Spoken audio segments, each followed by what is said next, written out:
I got to start off with the chip trade and the tech trade in general after ASML's warning. How are you viewing that warning and the impact on stocks in the pre-market? I mean, we have seen a market that for years and years now has been dominated by the Mag 7 earnings and the AI story and big tech. Now, some of big tech, in a sense, when you look at an Amazon, a Meta, et cetera, although they are also big tech and the forward-looking AI trade, so sort of the engine of growth for the future, in a sense, they're also like the current value stocks in that they have this huge moat of cash. They have competitive advantages that are absolutely sustainable. So there's going to continue to be volatility, whether it's political, whether it's secular, this being a secular challenge. But I think that, there ultimately, there are a lot of tailwinds to this story. All right, I want to get to your word of the day. It's disconnected. Are investors disconnected? Is something else disconnected? What are you looking at? There are a lot of things, interestingly. So we talk about the difference often between Main Street and Wall Street, right? And if you think about, especially what big bank earnings have already told us in terms of, credit delinquencies rising, savings dwindling, and the experience of the average, consumer in the U.S., it's very different than a market that is at 1% time of all highs.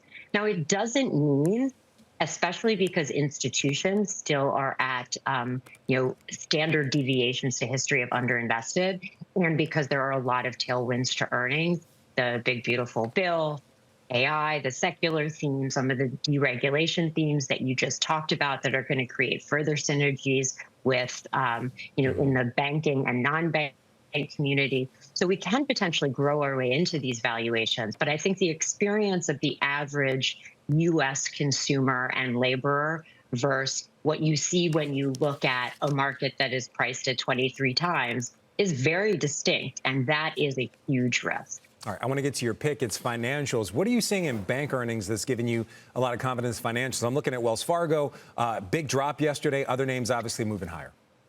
Yeah, so Wells told a different story yesterday, but obviously they have a slightly different composition than some of the other banks that came forward. So look, you just talked about it with your last guest in terms of everything that is happening in basically a private and M&A and IPO market that has basically been completely stagnant and closed. So you have a couple different things, both on the technical and the fundamental side with banks. Firstly, interest rates going down is going to be a boon to them into net interest income. Secondly, they are historically, relative to history at this point, institutionally under-owned. So there is a bid to buy. And in addition, they are, for a multi-year levels, they are trading at a discount to the S&P. Okay. And so with these huge tailwinds, we really see an ability for them to continue to grow into earnings and to be sort of, in a sense, both a ballast and a source of growth in this next iteration of the market.